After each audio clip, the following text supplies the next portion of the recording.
Welcome to Stanway'S question time. Here we are for the final session of the live recorded questions and answers. We've been running the questions on the KOM page for a few weeks, and there's been some very good constructive questions, and thank you so much for not duplicating the obvious ones. So let's kick it off, starting with good evening to Graham Moore. How are you, Graham? Fun, isn't it, at the moment? Anyway, Graham's question is, hi Mark, I was wondering, as I'm sure many more are there any plans in the pipeline to record a session with KOM's new singer Tony Martin, especially under the restrictions regarding COVID are easing a little? This question's a couple of weeks old, I think. For that very reason that everything's shutting down again, it's so difficult. But I'm pleased to say we have started recording another track, a Magnum track, which was a Mickey Barker idea. I'm not going to say what the track's called, but if you remember the acoustic album we did, Keeping the Nightlight Burning, we did all the same songs, or all the known songs on that album, and as Mickey eloquently put it, he put them in new suits, or we put them in new suits, in an acoustic and sort of a way. What Mickey's idea was to take an approach of one of those songs as we did it on the acoustic album, and let it go all the way into what the final album version was, or the initial album version was. So it starts acoustic and it gets heavier and ends up as a track you'd recognise and love. So yes, Graham, thanks for the question. I went high then. No. Yes. Thanks for the question. Yes, we have recorded something. The thing that's slowing it down is the backing vocal situation. I mean, Magnum have always been blessed with great backing vocals, and in my experience, when the guys used to go in to do the backing vocals on any given chorus or track, they would want to be together and be putting it down at the same time, so everybody's pitching off each other. Do you agree with that, Spielberg? Yeah. Do you prefer to be with the guys when we're doing? Every time, yeah. Yeah. Mm-hmm. So there you go. The words from a pro. So obviously we can't be together to do these backing vocals. So whilst we're trying to do them individually, there's a huge difference. It's a bit like a band recording, you know, and all being in a different part of the world, not being in the same room and feeding off each other and etc, etc. But we are working on it, and sooner or later a new track will come up on the Facebook page with exactly what I've just been going on and on about. But thanks again, Graham, for the question. Moving on to Gary Code. Good evening, Gary. I hope you're well as well. Mark, who would you class as the most influential person in your musical career, but classical only? I thought long and hard about this question, actually, and I have to come up with somebody that Mo actually introduced me to in the 70s when we first met. A great French composer, modern day composer, some call impressionist composer, Jean-Claude Debussy, and I think he died around 1918, so he is one of the moderns, but he just wrote such beautiful music with pomp and circumstance, and there is the parallel to rock music, which I had to think long and hard, and that's a good question, Gary. So if I was influenced, or do have an influence from a classical composer, I would have to give it to Jean-Claude. Cheers for the question, Gary. Now, Steve Sherritt, my good friend Steve Sherritt. Good evening, Steve. How are you, mate? Haha, you're round, you know. Steve, he always calls me sir. Steve says, do you have an input on the set list for the KOM gigs, and is there anything you're not allowed to play? Well, I'll answer the second part of that first.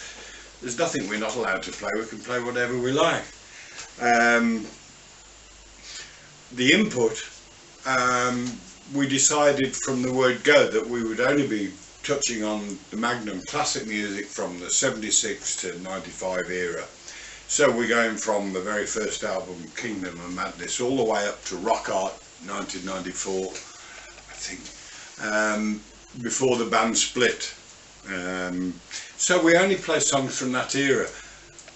My farthest thought was trying to compete with Magnum. We can't compete with the mighty Magnum, but we did have a lot of input between the nucleus of the band into the songs from 76 to 94. So yes, we do have total input into deciding what we play. Obviously, you've got to play it as a band to see which one sounds better than others, which is why there's certain tracks Magnum never played. They didn't work live as good as they could, or as good as they did in the studio. So a few things to consider, but no, we can play whatever we like, and we shall do, including great tracks like Tall Ships and Wild Swan, epics. Moving on. Let's go now live to Bavaria. I'm losing my voice. I need a drink, excuse me. Good evening, Bavaria. We are waiting for your vote. Nil poir, it's like the Eurovision. Sorry. Spielberg's there. If her eyes went any further back into her head, they'd be down the shed. But Birgit says, any chance of a joint keyboard solo, Messrs Bailey and Stanway, pretty please. Always good to hear from you, Birgit. Thank you for the question. Quick cup, but I'll edit this out, so I'll freeze now and go, ah! That's better. So, funnily enough, a couple of weeks ago, before the restrictions tightened, certainly in the Midlands, I saw Richard and we had a coffee at safe distance outside, no kissing, etc. or tongues.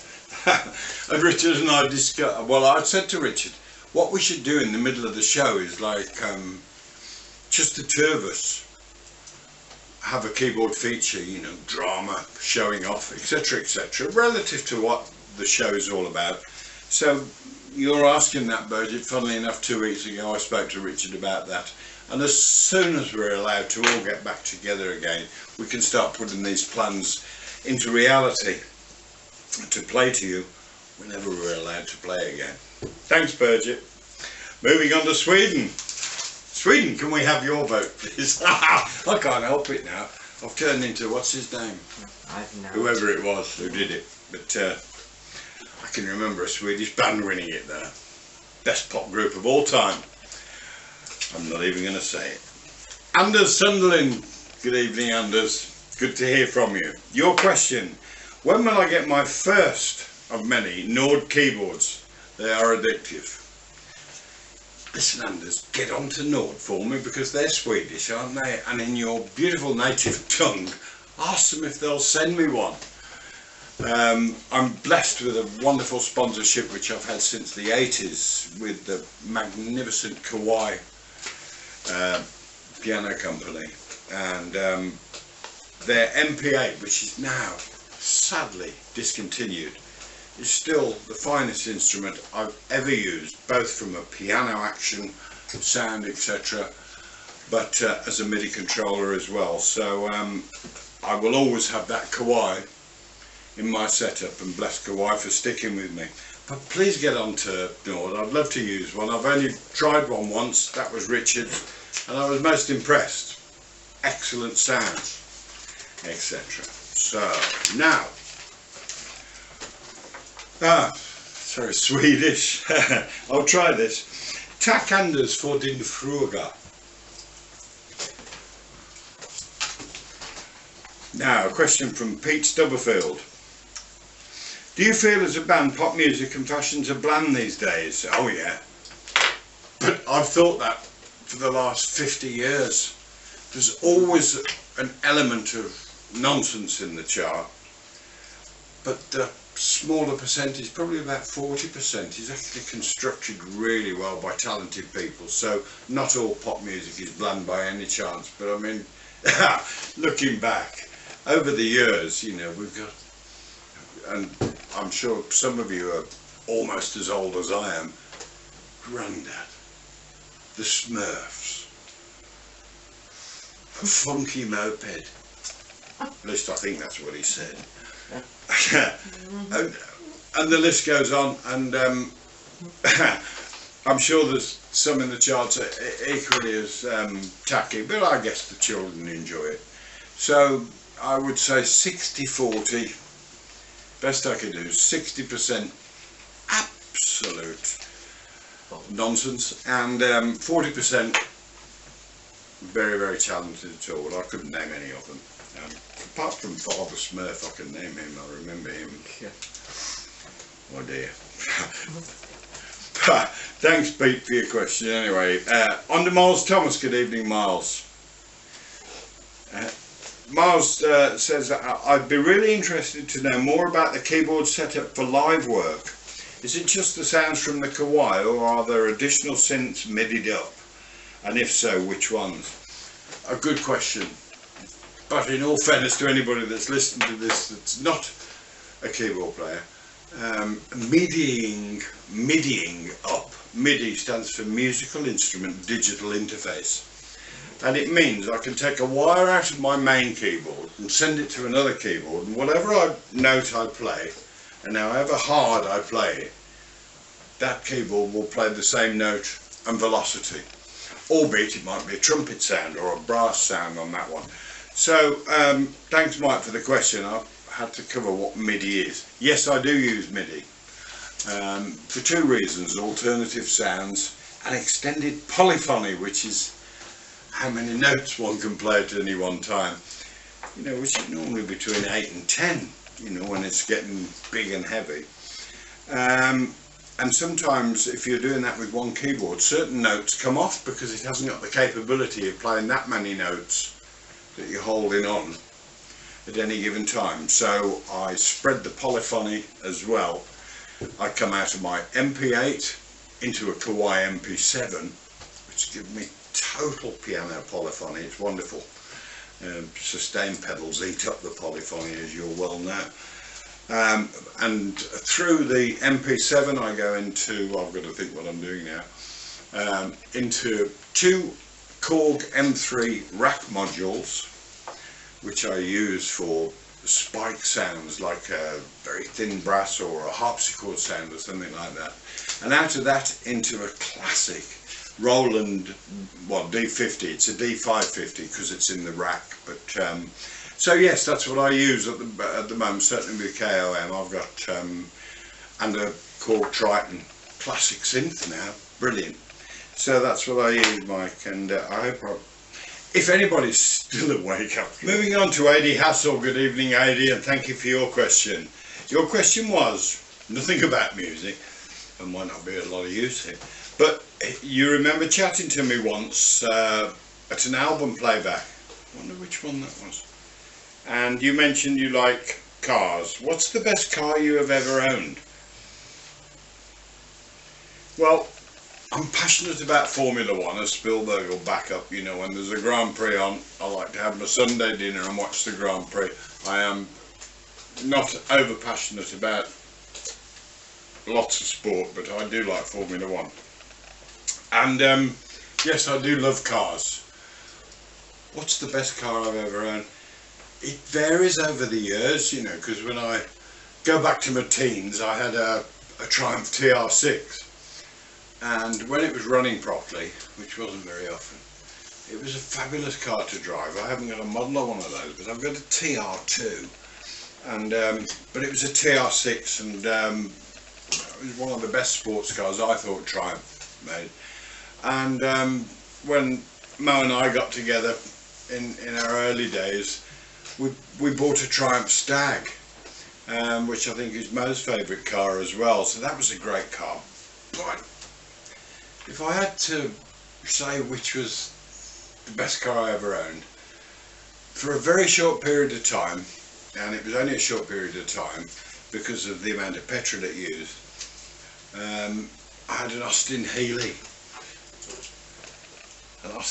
although mine was blue, and I only had it for a short space of time because it did about 9 to the gallon, but it was a fantastic car. In later days, the best and safest I've ever felt was we had a BMW M3 for a while, and fantastic car. I've got to give the accolade to the Austin Healey. But thanks very much for your question. I'm a bit more conservative these days. I have a Jaguar estate. Very practical, but very comfortable. Moving on, Stephen Dance. Good evening, Stephen. Thank you for sending a question. And your question is, I'd like to know if there are any surprises in store for the next set of live shows. Well, I think the surprise will be when we actually play the next show, the way things are going. But yes, we've got, we've started, which I mentioned earlier, recording a Magnum song with 2 different types of versions put together. A Mickey Barker idea, great idea. And we've mentioned a possible keyboard feature with myself and Richard.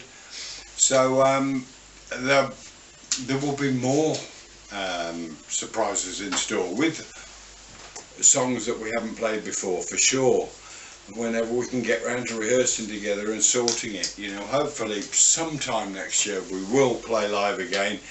And you know, we're blessed with 220 odd songs that Tony's written, and as I say, the era from 76 to 94, we will find different songs to put in the show, for sure. All remaining in that classic era. But thanks, Stephen, for your question. I hope that's answered it. Moving on to Brian Scott. Good evening, Brian. I hope all's well with you. You're asking me, I'd like to know if you've heard of fellow keyboardist Phil Lanson. Yes, of course.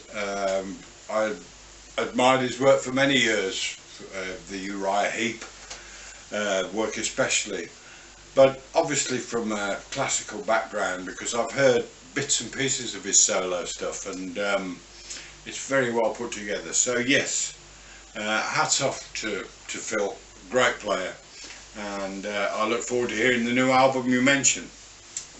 Thanks for the question, Brian. Moving on to Wayne Page, who's given me a couple of questions, but I'll try and answer them in as quickly and efficiently as I can.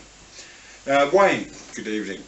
I've always thought the acoustic album Keeping the Nightlight Burning sounds a bit like a good effect on the band. Seems like it had a good effect on the band, and the production of Rock Art was influenced by ideas found during the recording of the acoustic album. What are your memories of the acoustic album? Fun to do. An album pushing the hand, I think, to play differently. Well, it was our entire intention when we went in to do that. It was an acoustic album primarily. You have to approach the songs a little bit differently. And we had the luxury of owning a studio back in those days, in Zeller Studios in Edgbaston, Birmingham, which enabled us to set up as a band, rehearse as a band, arrange as a band, and you know, a lot of great ideas came out from everybody that was in the band at that time, i.e. Wally, Mickey, myself, Bob and Tony. You know, I mean, Tony's the songwriter, goes without saying, but we were allowed total artistic input in those days, which are fond memories. You know, that was why I wanted to be a musician, so I could add input to things, you know. And you mentioned Rock Art, probably the happiest album I ever made with Magnum, for the very same reason. You know, it wasn't a dictatorship as such. We played it as a band, and you know, it was the best ideas from every individual. Sometimes you come up with an idea and it's nonsense or not used, but it felt like it was a band creation over and above the writing of the song, which I will never take away. So yeah, we did think and play differently, and I love that acoustic album. And like I mentioned earlier, we're going to touch on a version of that sooner or later with Kingdom of Madness, amalgamating the acoustic version into the actual original album version. So that should be very interesting. Another Mickey Barker idea. Funnily enough, that acoustic album was on Jet Records. We actually went back to Jet for that particular release. Something I never thought I'd see happen, but great question. Thanks, Wayne. Thanks, Wayne, again. To the second question. You say you read somewhere that Kex Gorin was kicked out of Magnum after an argument with Tony. What are your recollections of why he left? Amazing drummer, and I really wished I'd seen him play live. Kex was a one-off, but like most drummers really, and rest his soul. He was in the band, I believe, he was in Magnum before Tony, and I wasn't at the table or wherever they had their supposed argument, but I did know they'd had a falling out. And I remember speaking to Kex much later on a particular tour that Tony was taken ill on, where Lawrence Archer finished the tour for us, playing guitar. And I remember Kex saying to me then, just this comment, he wasn't comfortable with it. He referred to Tony, this is quote unquote, this is not me making this up, as a self-appointed mentor, and he wasn't happy with it. So no, he wasn't sacked. Kex left. So I hope that answers that part of the question, Wayne. We all ended up as good friends again, or they ended up as good friends again. I'm very pleased to say, you know, and we did that tribute show for Kex, etc. But anyway, that's what I recollect, so thank you for the question. Moving on to Mark Bradbury. Hi, Mark. Mark says he still remembers seeing me and the band at Red Car Bowl. You and I had a chat at the bar. It was a great night. I thank you and Magnum for great times. Take care. All the best for the future. Well done, lads. Keep it up. Well, thanks for the memory of Red Car Bowl. Always a great gig up there. You know, very vocally enthusiastic crowd. It's funny the way that happens, and the further north you go, especially into Scotland, that volume increases. You know, fantastic audiences to play to. Red Car Bowl, wow. Wasn't it? Yes, it was Coton Bowl as well. But Red Car Bowl, Coverdale Country, right next to a place called Saltburn, which I believe David came from. So, thanks for that memory, Mark. Moving on to Scott Maker. Good evening, Scott. How you doing, mate? Scott asks, is there any song, either Magnum or another band, that you don't play with KOM that you'd like to play? If so, are there any technical issues that stop you playing these tracks? Good to hear from you, Scott, anyway. First of all, there's no technical issues with KOM that prevent us from playing any Magnum song. Whilst KOM or Kingdom don't use any backing tracks, sequences, click tracks or anything like that, we are fortunate enough to have two keyboard players. Obviously, when you record an album, there's more than one track of keyboards. They're multi-layered in many cases. And me and Richard can do that without the need to use any computing equipment. Vocally, we're also very blessed, obviously, with Mo Birch, Richard Bailey, Brian Badams, all got great voices as well. So we're very capable of delivering 3-4-part harmonies. Like I'm a singer, but our band is capable of delivering those 4-part harmonies very, very strongly and accurately without the need for any backing vocals coming off tape, as I always call it, but off sequences. So we don't have any technical issues. We're looking at replicating a few different songs from the earlier stuff, i.e. a bit of Magnum 2 and a bit of the 11th Hour, etc.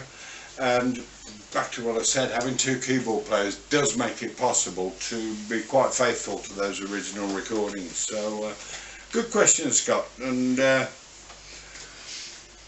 were so many great Magnum songs I enjoy playing. So I'll move on back to Wayne Page, because you've been busy, Wayne, putting these questions together. Hello again. What do you think was Magnum's best producer? Who do you think was Magnum's best producer? Sorry, my eyes are beginning to go. Might have to need these. Who do I think was Magnum's best producer? And is there any, say, you wish the band had worked with again? Excellent question. Thank you, Wayne. We had some brilliant producers, and they were also poignant to the time that we used them. I mean, I started with Magnum in 1980, so Chase the Dragon. We had American producer Jeff Glixman, famous for his work at that time with Kansas, amongst many other bands. That was a great experience, and for the time, great producer. I would have loved to have worked with him again. After that, we did, the next producer we used, it was on Storytellers Night, still a good friend to this day, and somebody I'd worked with at the drop of a hat, Kit Wolven. And Kit produced Storytellers Night, which was such a milestone for Magnum, you know. I mean, our first gold album. I think it's since gone platinum, not that I get a copy of those, but so I'd worked with Kit again at the drop of the hat, and I do believe Kit's, I don't know if I should say this, is working with somebody also very close to the band, I won't say, but I've always worked with Kit again. After Kit, let me see, I'll look at my notes here. Yeah. After Kit and Storytellers Night, we went on to Vigilante, and the guy that really impressed me, obviously Roger Taylor was the producer stroke executive producer of that album, but the engineer, who was Queen's engineer, an immensely talented guy, sadly not with us anymore, a guy called Dave Richards, who I really saw eye to eye with in the studio, had so much positive, enthusiastic input into Vigilante, and threw ideas at us.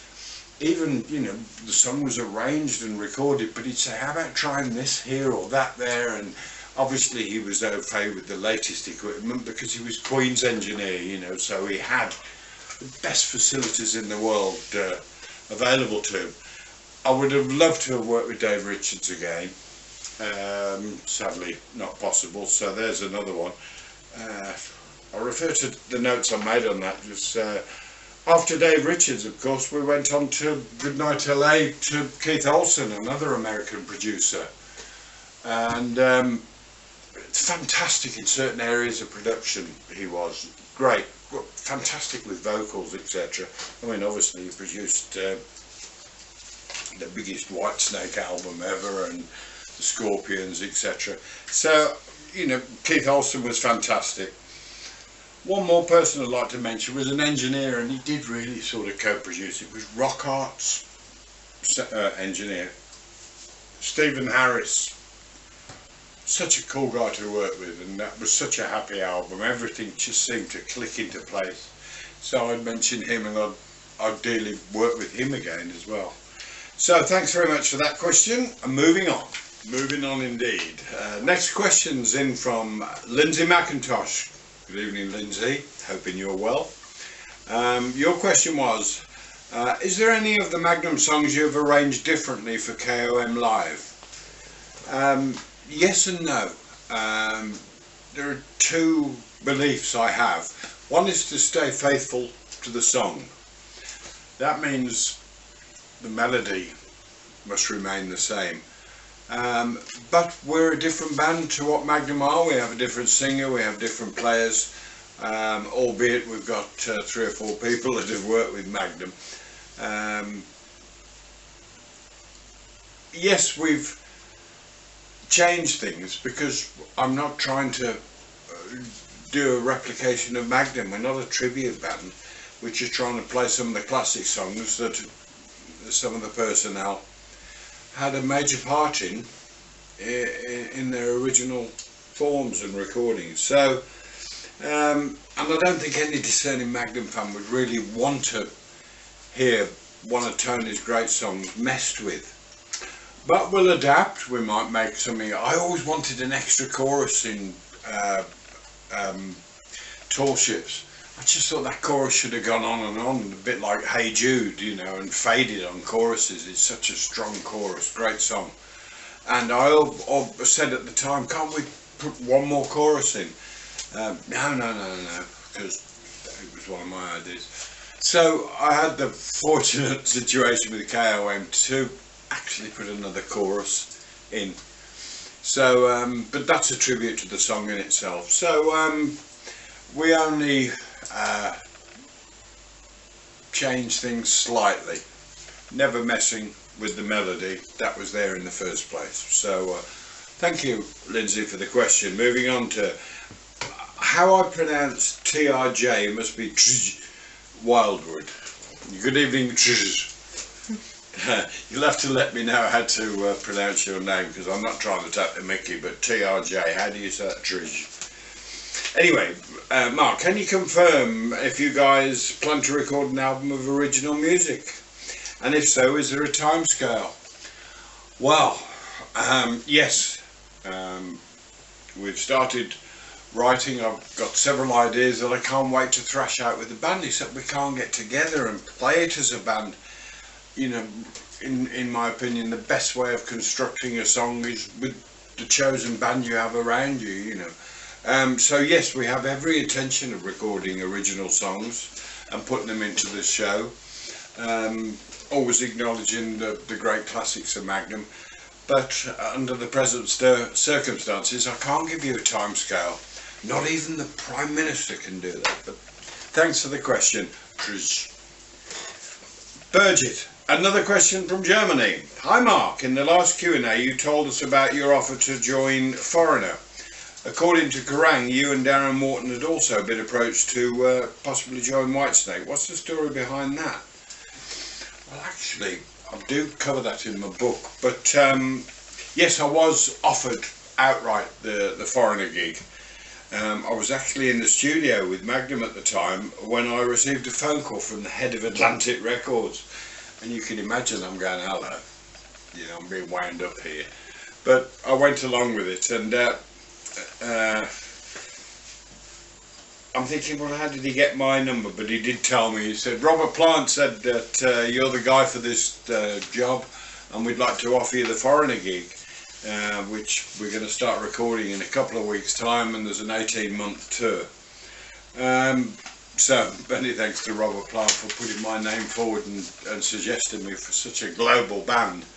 And even Tony at the time said, Mark, for the money they're offering you, which was substantial, I don't blame you if you do it. So obviously I went home thinking, goodness me, there's an offer, you know. But I found out that one of the criteria required was to be able to deliver strong harmony vocals. So that put a squash to that. I couldn't put my hand up and say I could do that. So yes, I got offered the Foreigner gig for fantastic money with so much work, but unfortunately I can't sing. So, but very nice to be asked, and thank you Mr. Plant for putting my name forward, most appreciated.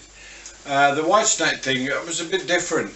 I was working with Phil Lynott at the time, with John Sykes, Brian Downey, Dosh Nagel, and it was the forerunner to Grand Slam. You know, we decided after we did that solo tour, Philip's solo tour of Sweden, that this band should remain together because it worked together so well and everybody was so friendly and happy to be with each other. Phil said we've got to keep this band together, and after that August '83 tour of Sweden, I went back to Phil's house and we started writing with the intention of, with John Sykes as well, with the intention of forming a new band, which indeed we did eventually, called Grand Slam. However, John during that time got a phone call from Coverdale and made him an offer he couldn't refuse, and the rest is history on that one. A month later I did get a phone call, I won't say from whom, saying would I be interested in joining Whitesnake. And at the time Phil was so devastated that John had left, even though he understood and sent his blessings, they always remained friends. He was so broken hearted that John had gone, which eventually I managed to put Phil right and brought Lawrence Archer into the equation, and we were up and running again. But I had to, second hand, I was never officially offered the Whitesnake gig by any chance, but I had to say I couldn't do it. I couldn't do it to Phil because of the impact that John leaving had. So yes, to your question, Birgit, I was indirectly approached by Whitesnake as well. Moving on, Marty Punch. Hi from Munich. Aha, another Bavarian. Do you know Birgit, Marty? You two should get together. Your favourite album is Storyteller's Night. What is my own personal favourite album and why? An album to me is a moment in time. So when I recorded my first album with Magnum in 1980, i.e. Chase the Dragon, although it didn't come out for another 2 years, that was my favourite album. We then did 11th Hour, etc. Storyteller's Night was a milestone, that because it broke so much ground for us. That has to be a warm and affectionate memory of a great album, which, I mean, I think it's since gone platinum, for heaven's sake. There are different memories, as I say, they're moments in time. I loved doing Vigilante because I was stuck in beautiful Switzerland for 3 or 4 months, and so on. But if I had to narrow it down to one album, I'd say Rock Art. I just felt that was one of the last album, or probably the last album, that Magnum recorded, in my opinion, that felt like it was a band working together, and I love that album to this day. So if I had to have one, Marty, it would be Rock Art. And it's a great question, and I could go on forever. It's impossible really to pull out one, but I would have to give it to Rock Art. But danke, Marty, and danke für deine Frage. Or is it Fraga? Birgit will tell me. But, thanks. I think that brings us to the end of the question time. Brilliant questions again. I could have gone into even more detail on all of them, but thanks so much for participating. And oh yeah, there's a raffle coming up. Spielberg's got the October raffle almost sorted, so looking forward to that. Very quickly, that's just one thing that she put in front of me today. Look at that framed gold Storyteller's Night disc. There we go. That's one of the prizes she's got lined up, coming up hopefully sometime next week. So once again, thanks for all the questions, and see you at the next raffle. Bye bye.